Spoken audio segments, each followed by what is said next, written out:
Vi a mi hija y a mi pequeña nieta sentadas en silencio en un refugio abarrotado. Estaba confundido y le pregunté, ¿por qué no están en la casa que te compré? Ella me miró con lágrimas en los ojos y susurró, ¿cuál casa, papá? 3 días después, confronté a su esposo y todo se vino abajo. Pero antes de comenzar, por favor denle me gusta y suscríbanse al canal. Nos encantaría saber desde qué parte del mundo nos acompañan, déjenlo en los comentarios. Ahora, adentrémonos en la historia de hoy. El frío en Toluca, Estado de México, era del tipo que se te calaba en los huesos incluso antes de salir a la calle. No llegaba con viento ni con drama, simplemente se instalaba allí, pesado y gris, presionando la ciudad como la tapa de una olla. El cielo sobre la iglesia en la calle Hidalgo había adquirido el color del papel periódico viejo. La escarcha cubría las banquetas en líneas delgadas y desiguales, y los robles desnudos en la acera se erguían rígidos y oscuros contra la pálida luz de la tarde. Ramón Prieto estacionó su camioneta junto a la acera y apagó el motor. Se quedó sentado un momento, con ambas manos aún en el volante, mirando la entrada de la iglesia. El edificio era de piedra caliza vieja, construido en los años 50, con puertas dobles de madera que permanecían abiertas a pesar del frío. Un letrero escrito a mano en una pizarra decía, refugio comunitario, abierto todos los días de 10 de la mañana a 8 de la tarde. Debajo de eso, en letras más pequeñas, todos son bienvenidos. Él no planeaba quedarse allí más de 10 minutos. Llevaba 2 cajas de cobijas viejas en la caja de la camioneta, cobertores gruesos de lana que habían estado arrumbados en su garaje desde que su esposa falleció hacía 3 años. En aquel entonces no había tenido el valor de regalarlas. Pero esta semana, por una razón que no podía nombrar exactamente, las había subido a la camioneta y conducido hasta allí. Se bajó. El frío le golpeó de lleno en la cara. Se subió el cuello del abrigo, agarró la primera caja y entró por las puertas. Adentro, el refugio olía a jabón industrial, a café quemado y a algo cálido y espeso. Sopa, probablemente de las grandes ollas que podía ver en las mesas plegables cerca de la pared del fondo. El salón principal era un espacio abierto y grande con sillas disparejas acomodadas en filas rústicas. Todos los asientos estaban ocupados. Las familias estaban sentadas juntas con sus pertenencias a los pies. Hombres mayores con chamarras gastadas sostenían vasos de papel con ambas manos. Los niños se movían entre las sillas con esa forma inquieta e incierta que tienen cuando no entienden bien dónde están ni por qué. Un voluntario con un chaleco rojo tomó la caja que llevaba Ramón en la puerta con un gesto de agradecimiento. Regresó a la camioneta por la segunda caja. Cuando entró de nuevo, la dejó en la mesa de registro y se dio la vuelta para irse. Fue entonces cuando la vio. Estaba sentada cerca de la pared del fondo, sola al final de una mesa plegable. Su abrigo era una prenda gris y delgada, del tipo hecho para el otoño, no para una tarde de enero en Toluca. Tenía las manos cruzadas en el regazo. Su cabello estaba recogido en un chongo suelto y tenía ojeras tan oscuras que ninguna cantidad de sueño podría arreglar pronto. Parecía alguien que había estado cargando algo demasiado pesado durante demasiado tiempo y simplemente se había quedado sin lugares donde dejarlo. A su lado, pegada a su brazo con la cabeza inclinada en ese ángulo suave que solo logran los niños dormidos, había una niña pequeña. No debía tener más de 4 años. Tenía el cabello oscuro, manos pequeñas y llevaba una chamarra morada con el cierre roto asegurado por un segurito de metal. Ramón se detuvo en seco. Sintió una opresión en el pecho que no había sentido en años. Tere, la palabra salió más baja de lo que pretendía, más como un suspiro que como un nombre. Ella levantó la vista. Por medio segundo, su rostro estuvo en blanco, la guardia automática de alguien que ha aprendido a ser cauteloso antes de reconocer a quien tiene enfrente. Luego lo vio, y todo en ella se resquebrajó a la vez. Le tembló la barbilla. Sus ojos se llenaron de lágrimas rápidamente. Apretó los labios con fuerza, de la misma forma que lo hacía cuando tenía 12 años e intentaba no llorar frente a la gente.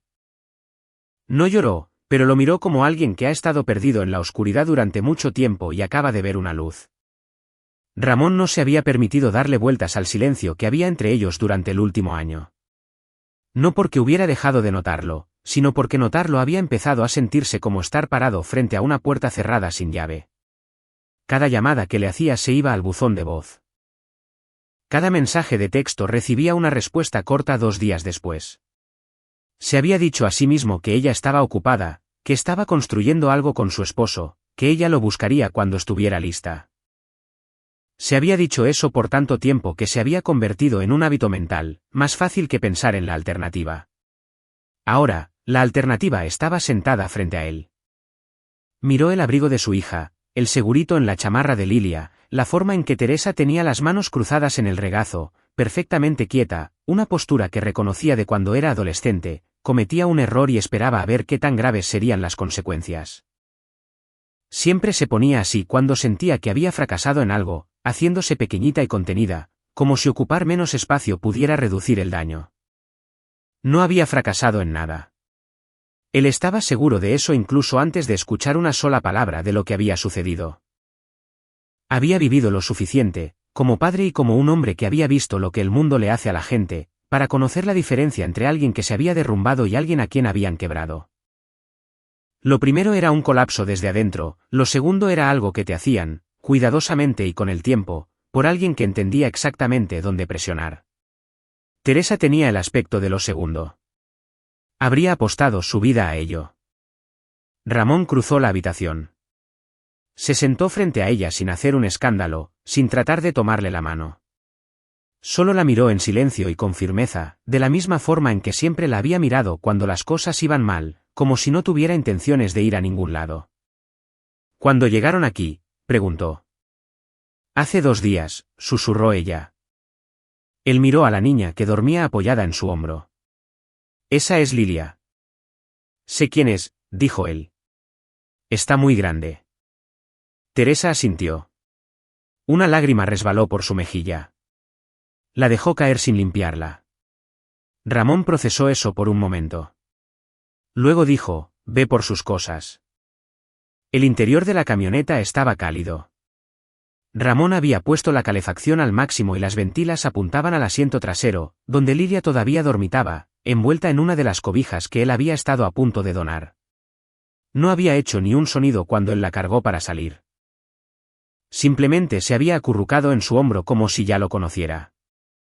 Teresa iba en el asiento del copiloto con las manos en el regazo. Miraba al frente a través del parabrisas hacia la calle gris y el tráfico que avanzaba sin mucha prisa. Ramón le dio tiempo. No la presionó. Condujo hacia la zona este de la ciudad, hacia su casa, y dejó que el silencio los acompañara hasta que ella estuviera lista para romperlo. No sabía a dónde más ir, dijo finalmente. Él mantuvo los ojos en el camino. Debiste haber venido antes. Ella no respondió a eso. Él tampoco esperaba que lo hiciera. Había esperado el silencio. Había esperado todo esto de una manera amplia y abstracta desde que las llamadas empezaron a ser más cortas, las visitas cesaron y su voz adquirió esa particular monotonía que la gente desarrolla cuando se esfuerza mucho por no decir lo que realmente pasa. Él no la había presionado. Se había dicho que no era su lugar, que ella era una mujer adulta, que debía respetar sus decisiones y que entrometerse donde no lo habían invitado solo la alejaría más. Ahora, estaba sentado en una camioneta con su hija y su nieta, pensando en lo que le había costado esa prudencia. Lo hizo a un lado.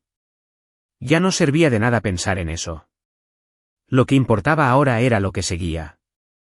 ¿Por qué estaban en ese refugio, Tere?, preguntó. Su tono era plano y parejo, sin acusaciones, solo directo. Ella apretó los dedos en su regazo.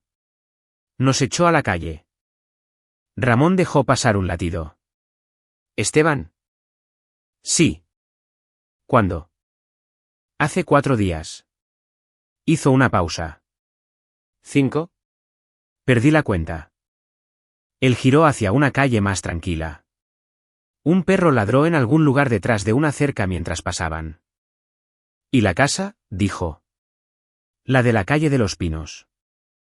Ella se quedó rígida. ¿Tere? Su voz fue cuidadosa, pero no iba a soltar el tema. Le di las llaves a ese hombre yo mismo. Manejé a Atlacomulco con ustedes. Te vi cruzar por la puerta principal. ¿Qué pasó con ella? Ella volteó a mirar por la ventana del copiloto. Afuera, pasaban lentamente jardines cubiertos de escarcha. Una canasta de basquetbol oxidada, un trineo de plástico recargado en el barandal de un porche. Él dijo que nunca nos la entregaron, dijo. ¿Qué significa eso? Me dijo que hubo problemas con el financiamiento, que el trato se había caído. Hizo una pausa. Eso fue hace 2 años. Dijo que desde entonces estábamos rentando. Yo nunca vi los papeles. Él manejaba todo eso. Decía que yo de todas formas no entendería los términos. Se detuvo. Su mandíbula se tensó. El agarre de Ramón se apretó en el volante, solo un poco. No dejó que se notara en su voz. ¿Y le creíste? No era una acusación. Era una afirmación, plana, fáctica y dolorosa. Le creía todo lo que decía, respondió en voz baja. Durante mucho tiempo, me creí todo. Él entró a su calle y disminuyó la velocidad al acercarse a la casa. La luz del porche delantero estaba encendida. La había dejado prendida esa mañana por costumbre, como siempre lo hacía, aunque ya no hubiera nadie a quien recibir. Puso la camioneta en el parking, pero no se bajó todavía. Dime qué pasó, le dijo. Ella se miró las manos. Ahorita no, dijo él. Esta noche, cuando Lilia esté dormida. Se giró para mirarla por primera vez desde que habían salido del refugio, mirarla de verdad. Pero necesito escucharlo, todo. Ella lo miró a los ojos.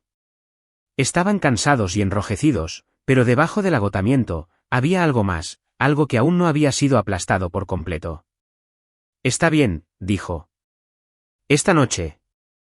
Esa noche, después de que a Lilia le dieran un plato de sopa y la arroparan en la recámara de visitas bajo 2 de los buenos cobertores de Ramón, Teresa se sentó a la mesa de la cocina. Ramón le puso una taza de té enfrente y se sentó frente a ella con su propio café. La casa estaba en silencio. Fuera, el viento había arreciado y empujaba suavemente contra la ventana de la cocina. Teresa envolvió la taza con ambas manos y se quedó mirándola por un momento. Luego comenzó. Esteban Cortés no había empezado siendo como terminó. A eso era a lo que volvía una y otra vez. Al principio había sido cuidadoso, incluso paciente. Había sido el tipo de hombre que abría puertas y recordaba pequeños detalles, el tipo de café que le gustaba a ella, el hecho de que odiaba la iluminación de los techos, que sus hombros se tensaban cuando estaba nerviosa. Parecía alguien que le prestaba atención de una forma que nadie más lo había hecho. Alguien que la veía. Se habían conocido en una conferencia que su empresa organizaba en la Ciudad de México. Ella se encargaba de la logística. Él asistía como representante de un cliente.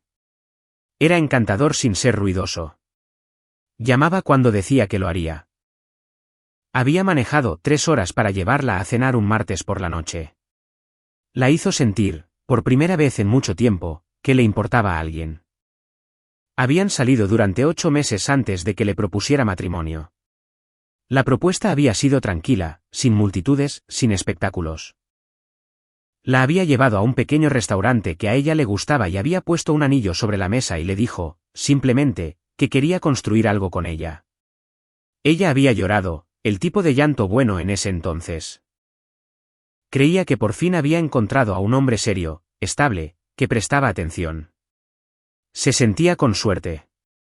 Ramón lo había conocido 4 veces antes de la boda. Cada vez, Esteban había sido atento, educado y exactamente lo que uno querría en el hombre con el que se va a casar su hija. Hacía las preguntas correctas. Se interesaba en las cosas correctas. Cedía la palabra a Teresa de una manera que parecía respeto. Ramón le había estrechado la mano en la recepción y había sentido, por primera vez en mucho tiempo, que su hija estaba en buenas manos. Ese recuerdo se sentaba en él de forma distinta ahora. Se había equivocado. Y no por un descuido, no por tonto. Se había equivocado porque Esteban había sido muy bueno construyendo exactamente lo que Ramón estaba buscando. Ramón escuchó sin expresión. Mantuvo las manos alrededor de su taza de café y los ojos fijos en el rostro de ella, sin darle indicios que interrumpieran su relato. La primera vez que sentí que algo andaba mal, dijo Teresa, fue unos 4 meses después de la boda. Había hecho planes para visitar a Ramón ese fin de semana. Una visita de rutina. Quería llevar algunas fotografías, hablar sobre la Navidad. Se lo había comentado a Esteban con una semana de anticipación. Él asintió y dijo que estaba bien. La mañana que ella iba a salir, él se sentó frente a ella en la mesa del desayuno y le dijo, con mucha calma, creo que has estado priorizando a tu papá por encima de nosotros. Ella se le quedó mirando. Solo voy un día. Es un patrón, dijo él, como si lo hubiera estado pensando durante mucho tiempo, como si tuviera una lista. Cada vez que ocurre algo importante con nosotros, te alejas. Corres con tu papá. Ella no pudo nombrar una sola vez en que eso hubiera sido cierto. Pero él lo dijo con tanta certeza, con tanta convicción silenciosa, que ella se descubrió repasando su propia memoria buscando evidencias que pudiera haber pasado por alto. No fue ese fin de semana. Le dijo a Ramón que no se sentía bien. Ramón miró su taza de café. Recordaba esa llamada. Él le había creído. El patrón que siguió fue lento, tan lento que Teresa dijo que durante mucho tiempo no lo reconoció como un patrón en absoluto. Se sentía como una serie interminable de momentos individuales, conversaciones individuales, decisiones individuales. Cada una lo suficientemente pequeña como para dejarla pasar. Empezó a revisarle el teléfono. No de forma obvia. Ella regresaba a su recámara y lo encontraba movido. Lo agarraba y notaba que el navegador estaba abierto en algo que ella no había estado buscando. Lo mencionó una vez, con cuidado. Él la miró con esa expresión plana y paciente y le dijo, no me voy a disculpar por preocuparme por mi esposa. Ella dejó de mencionarlo. Describió lo que vino después de la forma en que describes algo que has tenido mucho tiempo para analizar. Cuidadosamente, con la distancia de alguien a quien finalmente se le ha dado permiso de llamarlo por su nombre. Él había encontrado, durante los meses siguientes, una forma de hacerla sentir que su percepción de los hechos no era confiable. No mediante negaciones directas, eso habría sido muy obvio, sino a través de un tipo particular de revisión. Si ella recordaba algo de cierta manera, él lo recordaba diferente, y su versión siempre transmitía más seguridad que la de ella. Con el tiempo, aprendió a consultar la versión de él antes de confiar en la suya propia. Había aprendido a dudar de su propia memoria porque la versión de él siempre se entregaba con una seguridad tan ensayada que cuestionarla se sentía como una actitud irrazonable. Él manejaba el dinero. Ese era el acuerdo al que habían llegado y al que ella no se había opuesto en su momento porque parecía razonable. Él trabajaba en finanzas, a ella nunca le había gustado llevar cuentas y eso le liberaba espacio mental. Pero con el tiempo, se dio cuenta de que no tenía acceso a la cuenta principal. Su cheque de nómina entraba allí. Nunca veía los estados de cuenta. Él le dio una tarjeta con un límite de crédito, de la misma forma que le darías un domingo a un adolescente. Cuando ella preguntaba sobre sus finanzas, sobre lo que habían ahorrado, sobre la casa que supuestamente iban a comprar, él le explicaba las cosas en términos que parecían diseñados para confundirla. La posición de liquidez está atrapada en la reestructuración de capital ahora mismo. Ella sentía, insegura. Él le decía, no tienes por qué preocuparte por esto. A esto me dedico yo. Y siempre había algo en su tono que la hacía sentir tonta por haber preguntado. Nunca era ruidoso al respecto. Nunca gritaba. Nunca amenazaba. Era peor que eso. Era consistente, silencioso e implacablemente seguro. Y tenía la manera de presentar cada corrección como una forma de cuidado. Estás demasiado emocional para ver esto con claridad en este momento. No te estoy criticando. Estoy tratando de ayudarte a entender. Te derrumbarías sin alguien que maneje las cosas. También describió algo más. Algo que le había costado nombrar hasta que estuvo muy fuera de ello. Había un tipo de gramática en la forma en que Esteban le hablaba. No tanto lo que decía, sino la estructura. Nunca levantaba la voz. Nunca hacía amenazas que pudiera señalar después y decir, ahí. Ese fue el momento. Simplemente creaba las condiciones en las que ciertas conclusiones se volvían inevitables. Hacías una pregunta, y él la respondía de tal manera que te hacía sentir que la pregunta había sido estúpida. Ofrecías una opinión, y él la reconocía con una paciencia tan deliberada que se sentía como una reprimenda. A lo largo de meses y años, esa gramática se convirtió en la forma en que ella pensaba sobre sí misma. Y no se había dado cuenta. Esa era la idea a la que no paraba de regresar en esas primeras semanas en la cocina de Ramón. No la crueldad, sino la invisibilidad. La forma en que había funcionado precisamente porque ella no podía verlo funcionar. Ramón la escuchaba. No interrumpió. No ofreció el análisis que estaba procesando en silencio en su cabeza porque este no era el momento para sus pensamientos. Era el momento de ella. Después de que nació Lilia, el control se hizo más fuerte. El parto había sido difícil y Teresa pasó por una etapa de posparto muy dura. No severa, pero real. Había estado cansada, desanimada y no fue ella misma durante meses. Durante ese tiempo, Esteban se hizo indispensable de una manera que, desde afuera, parecía bondad. Tomó más responsabilidades. Organizó todo. Tomó todas las decisiones. Y luego empezó a recordárselo. He estado cargando a esta familia. No sé cómo te las arreglarías sin mí. No estabas bien. Alguien tenía que dar la cara. Para cuando Lilia tenía 2 años, Teresa casi no tenía contacto con su propia vida. Había dejado su trabajo. Rara vez hablaba con amigos. Sus visitas a Ramón se habían vuelto esporádicas y siempre requerían negociación. Había sido amoldada durante 4 años para convertirse en alguien que encajara en el espacio que Esteban había decidido que debía ocupar. Y no se había dado cuenta porque había sucedido tan gradualmente, tan en silencio, que cada paso se había sentido como una elección propia. Hasta que una tarde hizo una maleta para llevar a Lilia al parque y Esteban entró a la recámara y dijo, necesito que firmes algo. Era un documento. Ella no lo entendió por completo, lenguaje financiero denso con formato de columnas. Había preguntado qué era. Solo una reestructuración de algunas cuentas, dijo él. Es rutina. Ella lo firmó. No supo, hasta mucho después, lo que realmente había firmado. La noche que le dijo que se largara, no hubo gritos. Él simplemente entró a la sala, se paró en la puerta y dijo, con una voz que no denotaba ninguna emoción en particular, necesito que te vayas. Llévate a Lilia. Ya no hay nada aquí para ti. Ella se quedó paralizada por un momento, esperando a que se retractara. No lo hizo. Solo la miró con esa paciencia plana que había perfeccionado durante años de control silencioso. Empacó lo que pudo llevar. Tomó a Lilia. ¿Se fue? Tenía 730 pesos en la cartera y ningún acceso a la cuenta bancaria. Ramón permaneció quieto durante todo el relato. No se había movido en 20 minutos. El café se había enfriado frente a él. Las ventanas temblaban levemente por el viento. Cuando ella terminó, la cocina quedó en profundo silencio. La miró durante un largo rato. Ella se miraba las manos, con los dedos presionados sobre la mesa. Tenía la postura de alguien que se prepara para una respuesta, para ser juzgada, para la pregunta de por qué no se había ido antes, por qué no había llamado, por qué había dejado que llegara tan lejos.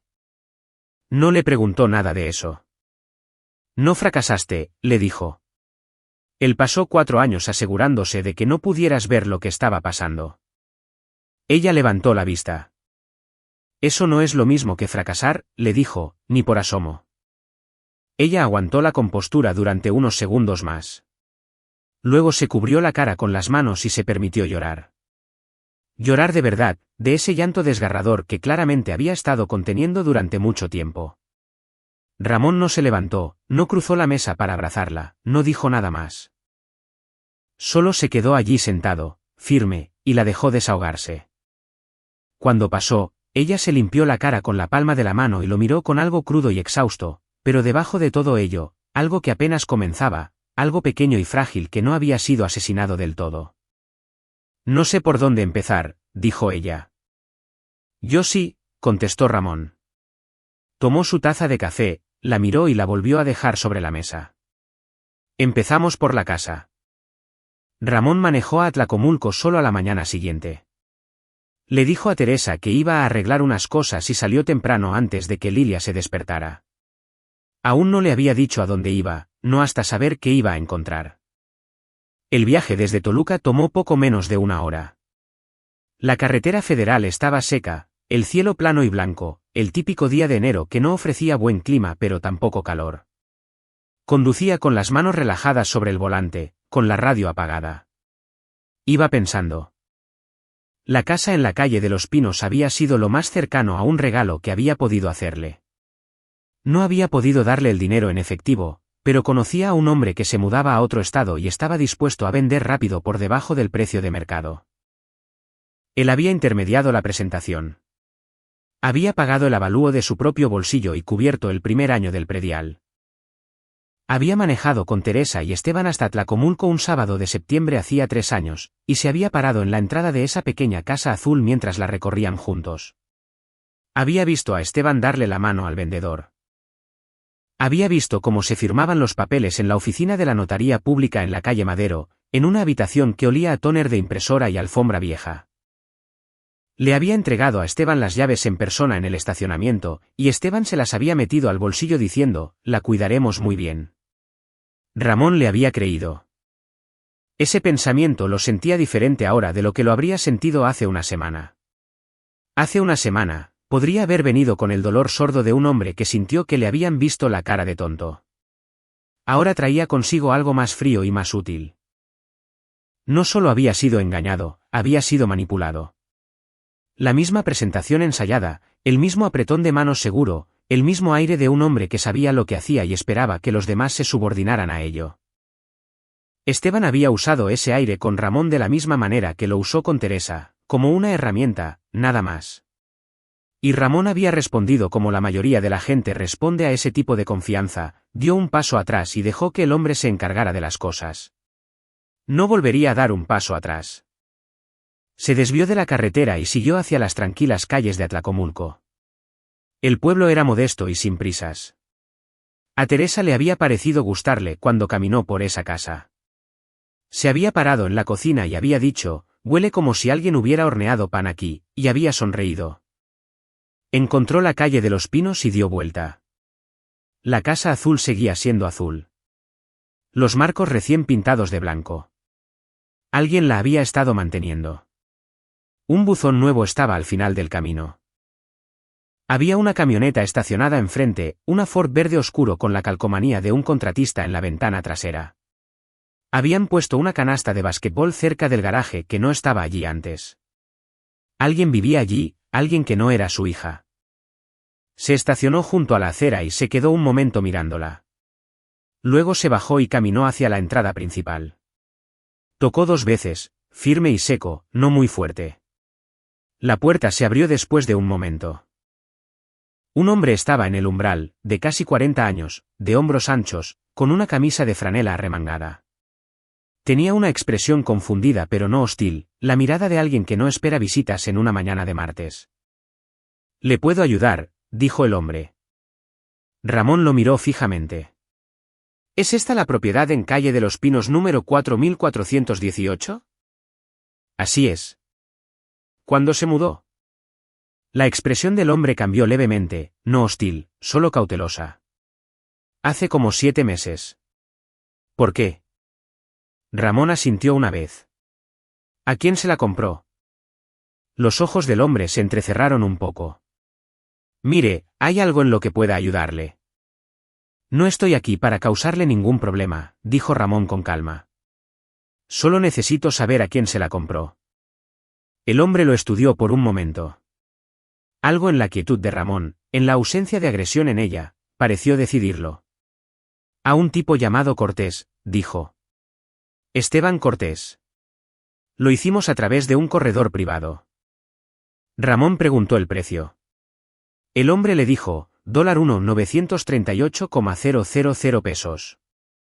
La casa había sido valuada en poco menos de $1 666,000 hace 3 años. Su valor había subido. Esteban había esperado, ahora lo entendía Ramón, hasta que el valor aumentara. Luego la había vendido. Ramón le agradeció al hombre y caminó de regreso a su camioneta. Se sentó frente al volante un minuto. El frío estaba muy quieto alrededor de la camioneta. Un cuervo aterrizó en la canasta de basquetbol y se quedó ahí observando la nada. Esteban no había perdido la casa. No había tenido mala suerte con el financiamiento. No había tenido dificultades. Había vendido una casa que no le pertenecía y se había quedado con cada peso. Luego había echado a su esposa y a su hija a la calle sin nada. Ramón encendió la camioneta. Su expresión no había cambiado. Arrancó y se dirigió de regreso a Toluca. Tenía una llamada que hacer. Esteban Cortés vivía en un departamento en el segundo piso de un edificio nuevo al este de la ciudad, de esos con teclado en la entrada, gimnasio en la planta baja y paredes lo suficientemente delgadas como para escuchar la televisión del vecino. Ramón había conseguido la dirección a través de Teresa esa mañana, pidiéndosela como si solo la necesitara para sus registros. Encontró el edificio sin problema y tocó en el panel del lobby. Adentro olía aire reciclado y limpiador industrial. Había una planta decorativa en la esquina que casi parecía real. El interfono crujió. ¿Quién es? Ramón Prieto. Una pausa, más larga de lo necesario. Luego la puerta zumbó para abrirse. Subió las escaleras hasta el segundo piso y llamó a la puerta 204. Esteban abrió después de un momento. Iba bien vestido, jeans limpios, camisa de botones, cabello peinado. Parecía que tenía algún lado al que ir. Su expresión al ver a Ramón no fue de miedo. Fue la molestia leve e impaciente de alguien que considera esto un inconveniente, no un ajuste de cuentas. Ah, ¿eres tú? Ramón no dijo nada. Dio un paso adelante y Esteban, aparentemente sorprendido, retrocedió. Ramón entró al departamento sin ser invitado. El lugar estaba limpio y amueblado de esa manera impersonal que sugería que todo había sido comprado en la misma tienda la misma tarde. Una televisión grande en la pared, un sillón de piel, una botella de whisky con un vaso en la barra de la cocina, aunque no eran ni las 11 de la mañana. En la mesa de centro, un plato con pan tostado a medio comer y una laptop abierta. Ramón se paró en el centro de la sala y miró a Esteban. «Vendiste la casa», dijo Ramón. Esteban cerró la puerta detrás de él y se cruzó de brazos. «¿Cuál casa?» «No empieces con eso». La voz de Ramón era baja, monótona. «La casa en la calle de los Pinos. La vendiste hace 7 meses por 1,938,000 pesos». «Estaba a mi nombre», dijo Esteban. «No», dijo Ramón, «no lo estaba». Algo se movió en el rostro de Esteban entonces, rápido y sutil, un recálculo sucediendo detrás de sus ojos. «Tu hija me la cedió», dijo. Ella aceptó todo. Sabía exactamente lo que estaba pasando. Ramón lo miró durante un largo rato sin hablar.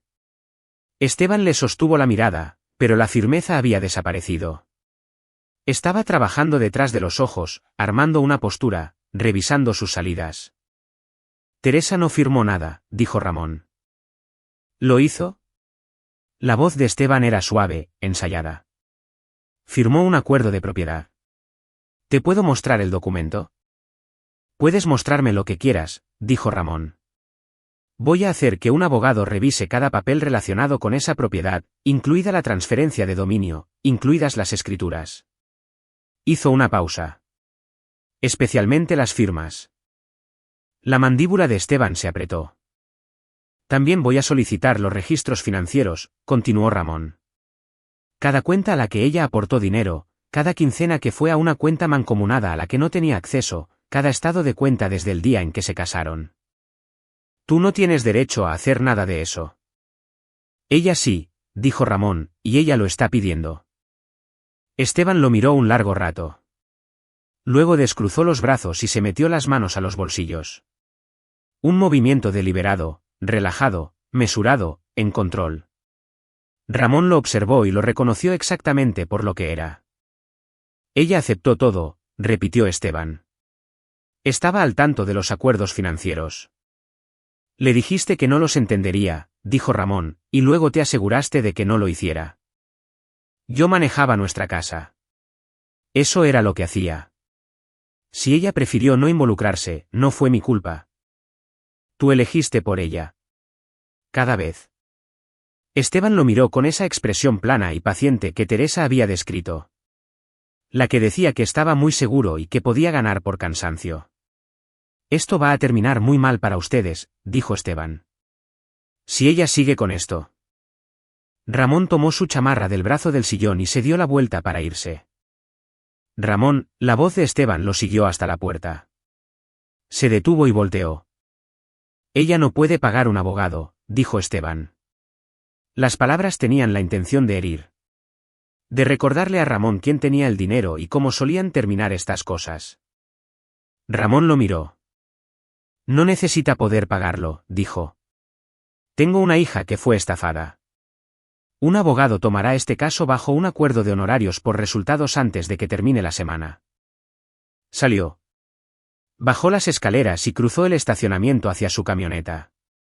Se sentó frente al volante durante 30 segundos. Lo suficiente para dejar que la compostura regresara a su lugar. Lo suficiente para dejar que la fría furia detrás de ella se dirigiera a donde tenía que ir. Luego sacó su celular y llamó a su abogada. Se llamaba Diana Macías.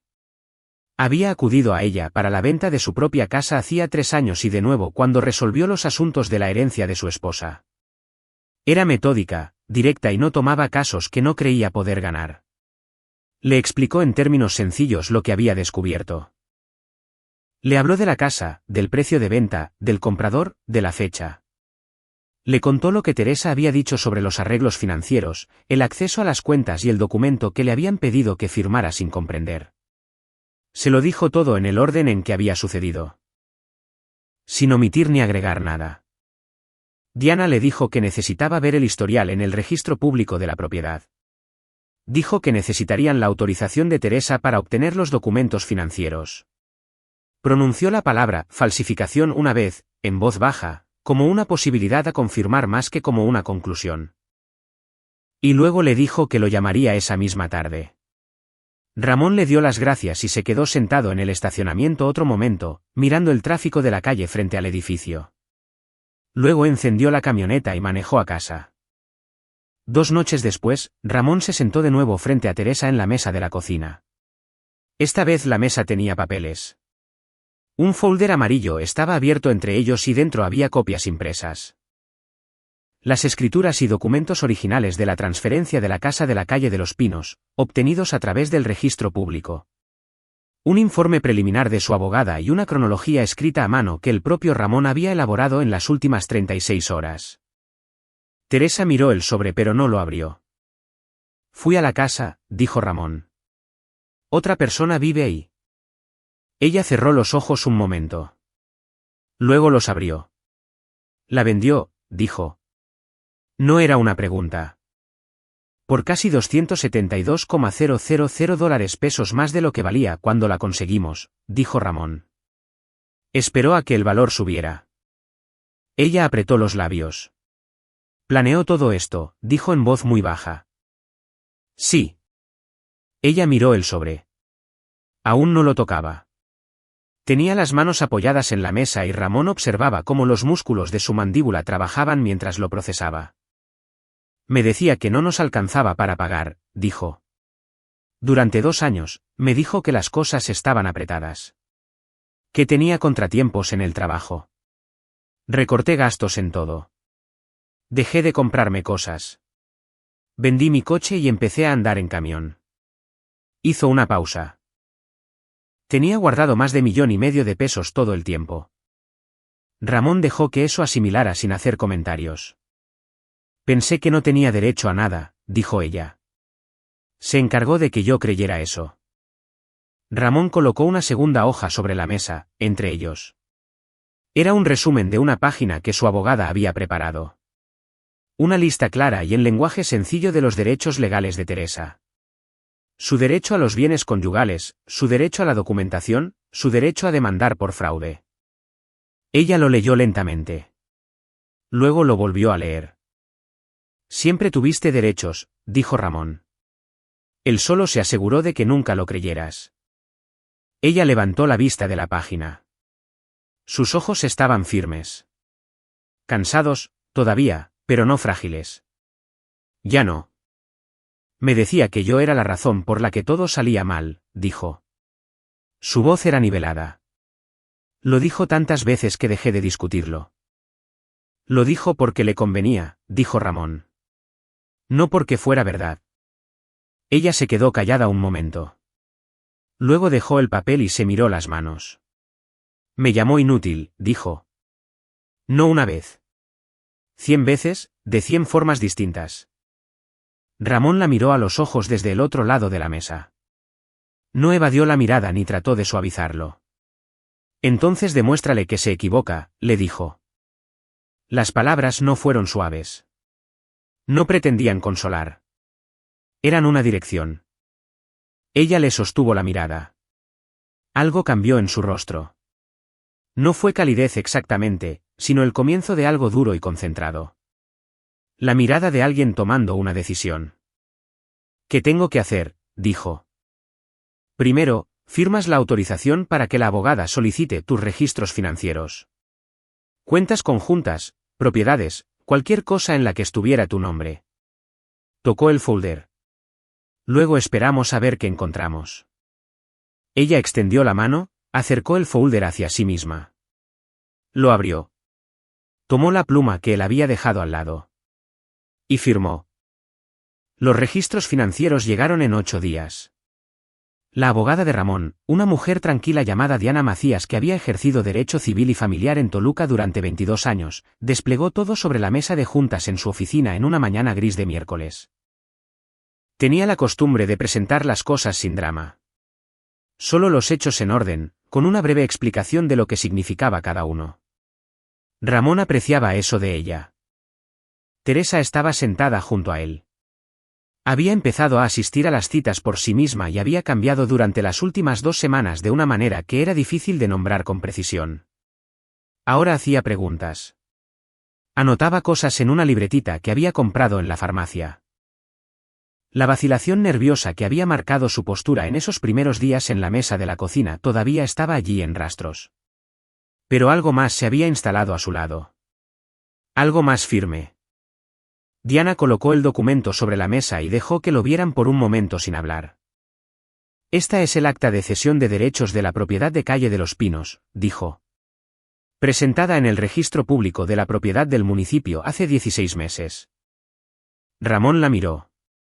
Teresa la miró. Allí, en la línea de firma para la segunda copropietaria, había una firma. El nombre de Teresa escrito con letra fluida y segura.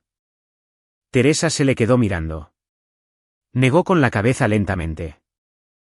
Esa no es mi firma, dijo. Su propia firma era algo que había estado escribiendo desde que era adolescente. Un acte en particular que se curveaba antes de asentarse en las otras letras con un gancho específico en la base de la última letra que nunca había cambiado. La conocía como conocía su propio rostro. Lo que estaba en ese documento no era su firma. Las letras tenían la forma suficientemente correcta como para pasar una mirada rápida. Pero el ángulo estaba mal, el peso de los trazos de la pluma estaba mal. Y ese gancho final no existía en lo absoluto. Yo nunca firmé esto, dijo. No estaba enojada. Solo absolutamente segura. Diana asintió. Eso era lo que sospechábamos. Ya he enviado copias a un perito grafoscópico forense. Tendremos el reporte completo de comparación en 2 semanas. Hizo una pausa. Pero hay algo más. El registro público ha confirmado que la certificación de este documento fue realizada por un notario público cuya patente y licencia estaban suspendidas desde 14 meses antes de la fecha de presentación. Ramón miró a Diana. Un documento notariado por un notario con licencia vencida o suspendida, dijo Diana, no tiene validez legal. Lo que significa que esta transferencia fue fraudulenta desde el momento en que se ingresó. La oficina quedó en silencio. ¿Qué significa eso para Esteban?, preguntó Teresa. Significa que la venta de la propiedad puede ser anulable, dijo Diana. Eso es complicado porque el comprador actuó de buena fe. Así que tendremos que resolver eso por separado. Pero para Esteban Cortés, significa que ahora estamos hablando de falsificación. Puso otra hoja sobre la mesa.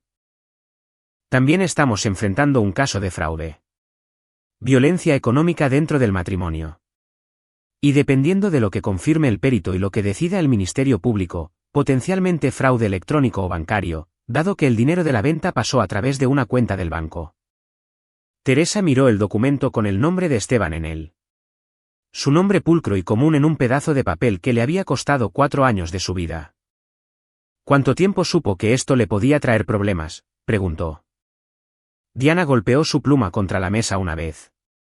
Lo supo desde el momento en que lo presentó.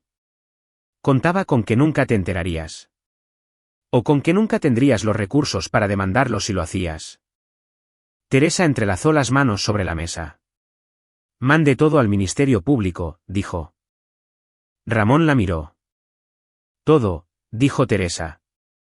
La falsificación, el fraude, los registros financieros. Todo. Hizo una pausa. Él tomó sus decisiones. Ahora que responda por ellas. El arresto ocurrió un jueves por la mañana. Ramón no estaba allí cuando sucedió. Se enteró a través de Diana, quien lo llamó a las 9:30 con un tono breve y profesional. El Ministerio Público se había movilizado esa mañana. Esteban había sido puesto bajo custodia en su departamento. Y los cargos incluían falsificación, fraude y violencia económica. Ramón le dio las gracias y colgó. Se quedó de pie en la cocina por un momento con el celular en la mano. Luego lo dejó en la barra y volvió a preparar su café. Se enteró de los detalles más tarde esa misma tarde cuando un detective llamado Olvera llegó a la casa para tomar la declaración de Teresa. Olvera era un hombre robusto y metódico que se movía por la casa con cortesía profesional. Se sentó frente a Teresa en la mesa de centro, con una libreta en las rodillas, y repasó las preguntas una por una mientras Lilia jugaba con unos bloques de madera en la habitación contigua. Cuando terminó la declaración, Olvera les contó, en el tono casual de alguien que había dado este tipo de información muchas veces, lo que había sucedido en el departamento de Esteban esa mañana. Esteban había abierto la puerta cuando llamaron. Ya estaba vestido como si fuera a salir. Cuando el detective se presentó y le informó a Esteban de los cargos, Esteban sonrió. Eso fue lo que dijo Olvera. Sonrió de la forma en que sonríes cuando crees que estás a punto de demostrar que tienes la razón sobre algo. Debe haber un malentendido, había dicho Esteban. Mi esposa firmó todo. Todo fue de mutuo acuerdo.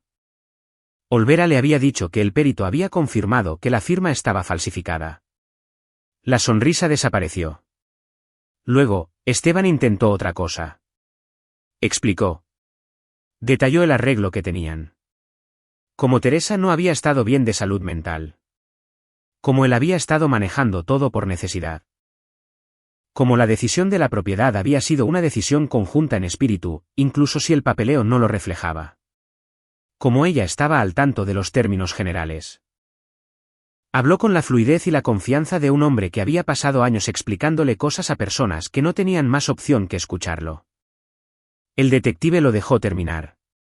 Luego, Olvera sacó el reporte forense, los registros de la notaría y la documentación financiera que mostraba una transferencia de $1,938,000 pesos a una cuenta bancaria a nombre exclusivo de Esteban.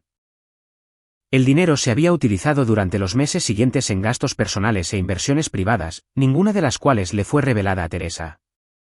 Esteban dijo, ella aceptó todo. Olvera dijo, señor, tenemos la evidencia. Él intentó una última cosa. Miró al detective y dijo, llame a mi esposa. Ella se lo dirá. Ella entendía la situación. Olvera respondió simplemente, ella es quien presentó la denuncia. Eso dio en el blanco. Olvera dijo que fue el primer momento en que la compostura de Esteban realmente se rompió. No en miedo, ni en remordimiento, sino en algo frío y resentido. Miró más allá del detective y dijo, sin dirigirse a nadie en particular, esto es obra suya. Como si exponer un delito fuera, de alguna manera, una ofensa mayor que el delito en sí. Le pusieron las esposas en el pasillo de su departamento. Olvera mencionó que Esteban atravesó el arresto con la barbilla en alto. No con admiración, solo como un dato. Esteban Cortés salió de su departamento y entró a una patrulla con la postura de alguien que aún no había aceptado por completo que el suelo bajo sus pies se había movido. De vuelta en la casa, Teresa escuchó el relato de Olvera con una quietud que Ramón reconoció. Cuando el detective terminó, ella le agradeció haber ido y lo acompañó a la puerta. Cuando regresó por el pasillo, se detuvo un momento con la mano apoyada en la pared. Desde la sala llegaban los ruiditos cuidadosos de Lilia apilando sus bloques. Desde la cocina, el olor a la sopa que Ramón había empezado a preparar antes de que llegara Olvera. Se quedó quieta durante 10 segundos. Luego se enderezó y entró a sentarse con su hija. Ramón se quedó en la cocina. Revolvió la sopa, bajó un poco el fuego, colocó 2 platos hondos y uno más pequeño para Lilia sobre la barra. Sus movimientos fueron deliberados y silenciosos, porque silencio era lo que la casa necesitaba en ese momento. Teresa había manejado la tarde con más compostura de la que la mayoría de la gente logra en un buen día. Lo último que necesitaba era tener que lidiar con la reacción de él encima de la suya. La reacción de él era suya para cargarla. Y lo que sentía, si era honesto consigo mismo, no era satisfacción. Satisfacción era una palabra demasiado limpia para lo que era eso. Era más bien la quietud particular que llega después de haber hecho algo difícil y necesario, cuando ya no queda ninguna duda de si era necesario hacerlo o no. La pregunta había sido respondida. La incertidumbre había desaparecido. Lo que quedaba era el trabajo y el terreno crudo y serio de lo que venía a continuación. Dejó el cucharón y escuchó los ruidos que venían de la sala. El golpeteo de los bloques de madera, la narración constante de Lilia, la ocasional y suave respuesta de Teresa. Sonidos normales. Una noche en casa. Se quedó allí un momento solo escuchándolos. Luego sacó el pan, lo rebanó y lo puso en la mesa. La sala de audiencias en Toluca era un lugar silencioso. Ese tipo de silencio que no proviene de la calma, sino del peso. De todas las cosas que se habían decidido allí durante muchos años. Los techos eran altos, la luz era fluorescente, y las bancas de madera a lo largo del pasillo estaban desgastadas y pulidas por todas las personas que se habían sentado en ellas esperando que se determinara su destino. Teresa estaba sentada en la mesa de la parte demandante con Diana Macías a su lado. Estaba sentada derecha, con ambos pies en el piso y ambas manos entrelazadas frente a ella sobre la mesa. Llevaba un saco azul marino que había encontrado en una tienda de segunda mano y que ella misma había ajustado la semana anterior. Llevaba el cabello recogido. Parecía alguien que venía preparada, y lo estaba. Esteban estaba sentado en la mesa de la parte demandada, al otro lado de la sala, con su abogado. Un hombre llamado Guerra que tenía fama de llevar representaciones agresivas y que había estado trabajando durante semanas para armar el caso de que Teresa había sido una participante activa en cada decisión financiera. Que la transferencia de la propiedad había sido consensuada. Que el cargo de fraude era producto de una cónyuge resentida que fabricaba quejas después del colapso del matrimonio. Había sido, desde cualquier punto de vista, un esfuerzo exhaustivo. También había chocado de frente con el informe del perito en documentoscopía, el fallo de la certificación notarial, los registros financieros y el testimonio de Teresa. Todo lo cual Diana había presentado con la misma precisión silenciosa que aportaba a todo lo que hacía. Ramón estaba sentado en la primera fila del público. Se había puesto su mejor ropa, pantalones de vestir oscuros, una corbata de lana que no había usado desde el funeral de su esposa, un saco sin un solo rasguño. Estaba sentado con las manos en las rodillas y observaba. Vio a Teresa escuchar mientras el juez revisaba las pruebas. Vio al abogado de Esteban presentar sus argumentos, fluidos, ensayados y cuidadosamente estructurados. Vio el rostro de Teresa mientras escuchaba esos argumentos. Los que la tachaban de confundida, manipulable e inestable. Los que disfrazaban 4 años de control deliberado como administración razonable del hogar. Ella escuchó todo eso con una quietud que Ramón reconoció, porque era la misma quietud que él se había enseñado a sí mismo durante 20 años de trabajo difícil. No era insensibilidad. Era determinación. Era el rostro de alguien que ya había llegado a la conclusión de que el resultado final no dependía de cómo se sintiera con respecto a lo que se estaba diciendo. Cuando le tocó hablar a Teresa, lo hizo sin notas. Describió el arreglo financiero, el acceso controlado, la información oculta, el documento que le dijeron que era de rutina. Describió los 4 años de erosión progresiva. Describió despertar en un refugio en enero con 730 pesos y una niña de 4 años. Lo describió todo llanamente, sin adornos, sin mostrar emoción alguna. No porque no sintiera nada, sino porque había decidido semanas antes que aquel no era el lugar para los sentimientos. Era el lugar para los hechos. El abogado Guerra la presionó en el contrainterrogatorio. ¿No es verdad que usted tenía acceso a la cuenta bancaria del hogar? Tenía acceso a una tarjeta secundaria con un límite de gastos, respondió Teresa. No tenía las claves de acceso de la cuenta principal. Nunca recibí los estados de cuenta. Pero usted aceptó ese arreglo. Se me dijo que así es como se hacían las cosas.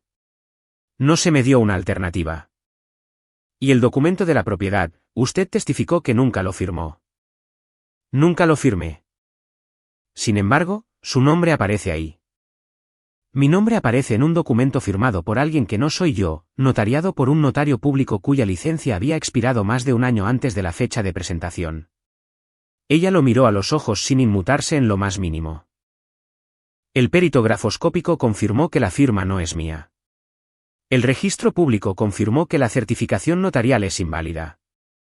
Si tiene alguna duda sobre la evidencia, estaré encantada de esperar mientras la revisa. Guerra hizo una pausa. Cambió de tema. Siguieron así durante casi una hora. Guerra era metódico y hábil, y formulaba las preguntas desde distintos ángulos, volviendo a los mismos puntos desde distintas direcciones, con la esperanza de encontrar una grieta en el testimonio de Teresa, un titubeo del cual tirar. No encontró ninguno. Teresa respondió a cada pregunta con la misma franqueza ecuánime. No daba más detalles de los que le pedían. No se dejaba arrastrar a hacer especulaciones. Ramón comprendió que se había preparado para esto. No solo con la ayuda de Diana, sino por su cuenta en las noches, en la mesa de la cocina, repasando las preguntas que esperaba recibir, encontrando la respuesta más clara y precisa para cada una. Había abordado esto de la misma manera que había abordado todo en los últimos 2 meses, como un problema con una solución y como alguien que tenía toda la intención de ser quien lo resolviera. Cuando el juez habló, utilizó el lenguaje sobrio del tribunal, pero el fondo fue claro. Los cargos de fraude contra Esteban Cortés seguirían su curso en el juzgado penal. La evidencia de violencia económica dentro del matrimonio era clara y estaba documentada. La transferencia de la propiedad fue declarada fraudulenta y remitida a la vía civil para su resolución. En cuanto al divorcio, concedido. En cuanto a la custodia de Lilia, guardia y custodia física y legal total para Teresa, con régimen de visitas supervisadas para Esteban, a la espera de la resolución de los cargos penales.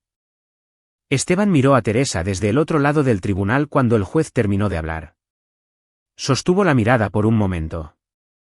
Era la mirada de un hombre intentando comunicar algo sin palabras. Intentando decirle que esto no había terminado. Que no estaba doblegado.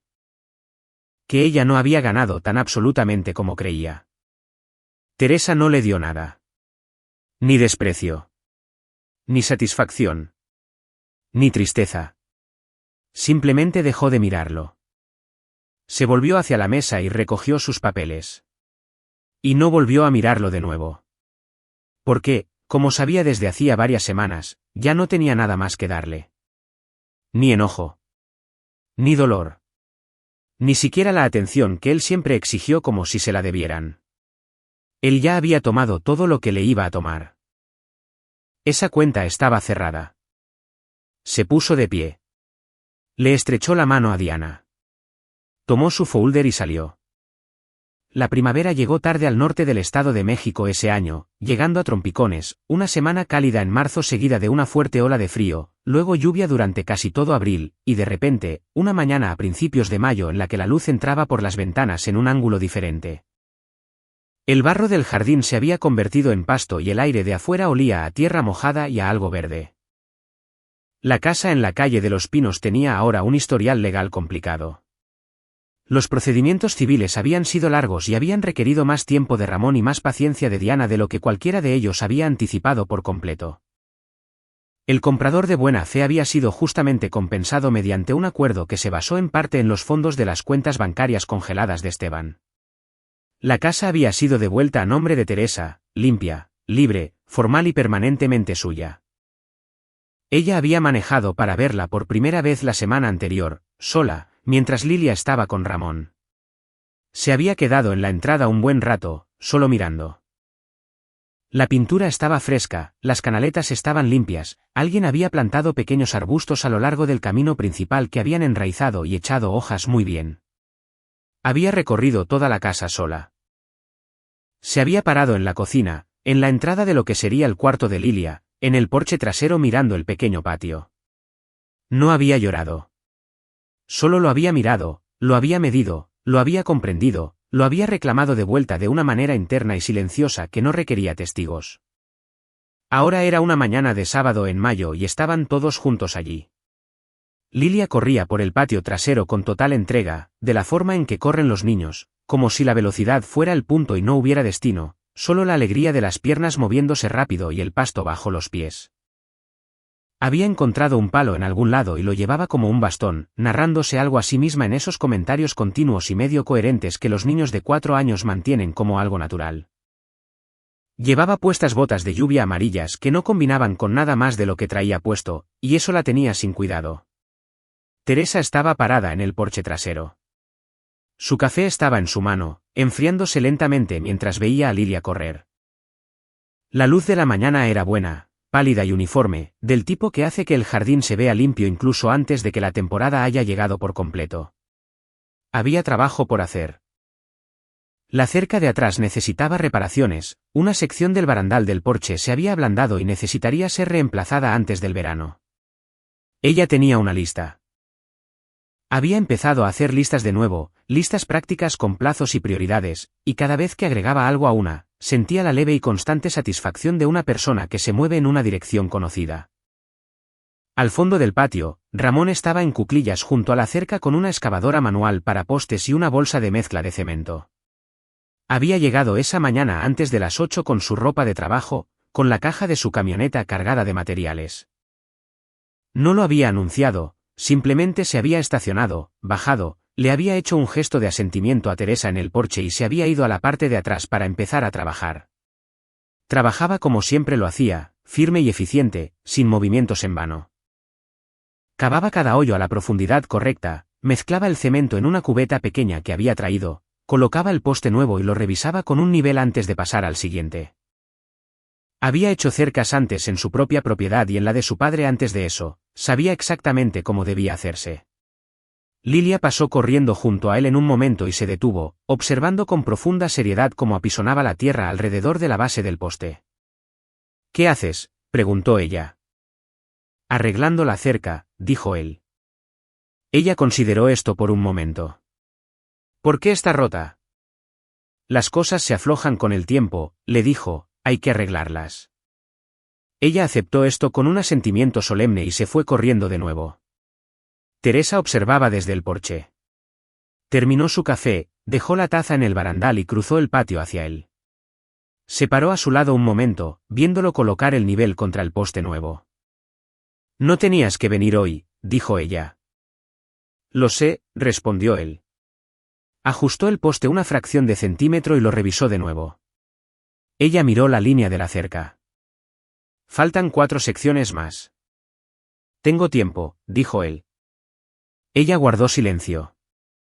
Un petirrojo se movió en el roble en la esquina de la propiedad, gordo y decidido, sacando algo de la tierra suave cerca de las raíces. Me quedé demasiado tiempo, dijo Teresa. Su voz era uniforme. No estaba pidiendo absolución. Estaba afirmando un hecho, de la forma en que uno afirma un hecho cuando finalmente ha hecho las paces con él, cuando su peso ha pasado de ser algo que te aplasta a algo que simplemente cargas y comprendes. Ramón la miró. Le sostuvo la mirada por un momento. Pero te fuiste, le dijo. Ella asintió lentamente. Él no agregó nada a eso. No lo suavizó ni se lanzó a dar un discurso sobre lo valiente que había sido. Solo dejó que se mantuviera por lo que era, la verdad, y la parte más importante de ella. Se quedó allí con él un momento más. La mañana brillaba apacible a su alrededor. Lilia había dado la vuelta y estaba en cuclillas cerca del árbol, examinando algo en el suelo con total concentración. Una hormiga, una piedra, nada en absoluto, no importaba, estaba allí, estaba a salvo. Teresa miró a su hija, luego al jardín con el poste nuevo de la cerca firme y limpio en el extremo, luego a la casa misma, sólida y azul a sus espaldas, con el ribete blanco brillando a la luz de la mañana. Algo se movió en su interior, no era alegría exactamente. Alegría era una palabra demasiado ligera para eso. Era más pesado y más sólido. Era la sensación de tener tierra bajo los pies después de mucho tiempo de no tenerla. La sensación de saber exactamente dónde estaba parada y saber que nadie iba a moverla de ahí. Por primera vez en años, se sentía a salvo. No porque el mundo se hubiera vuelto amable ni porque el pasado se hubiera borrado, sino porque había luchado por esto. Por este jardín, y esta casa, y esta mañana común con su hija en botas de lluvia amarillas y su padre arreglando una cerca que había sido abandonada hasta desmoronarse por demasiado tiempo. Había luchado por ello, lo había ganado y era suyo. Pensó, parada allí, en la versión de sí misma que se había sentado en aquel refugio 2 días antes, que había llamado al hospital porque no estaba segura de si su abrigo abrigaba lo suficiente a Lilia y no podía permitirse comprar otro. Esa mujer había creído con una certeza silenciosa y devastadora que esto era lo que merecía, no el refugio en sí, no conscientemente, sino la pequeñez del mismo, las opciones reducidas. La sensación de que las decisiones ya se habían tomado y todo lo que podía hacer era moverse dentro de lo que quedaba. 4 años de esa gramática habían hecho su trabajo en ella. No había visto cómo hacía el trabajo, pero había sentido en esos primeros días en la mesa de la cocina de su padre lo que se sentía cuando se detenía. Se sentía como la primera bocanada de aire profundo después de mucho tiempo de respirar superficialmente. Esteban Cortés se declaró culpable del cargo de falsificación 6 meses después, evitando un juicio pero no las consecuencias. Entre el proceso penal y el acuerdo civil, perdió el dinero, la libertad de su horario y la cuidadosa arquitectura de una vida que había construido. Perdió el control que durante años había confundido con fuerza. Perdió todo lo que creía controlar.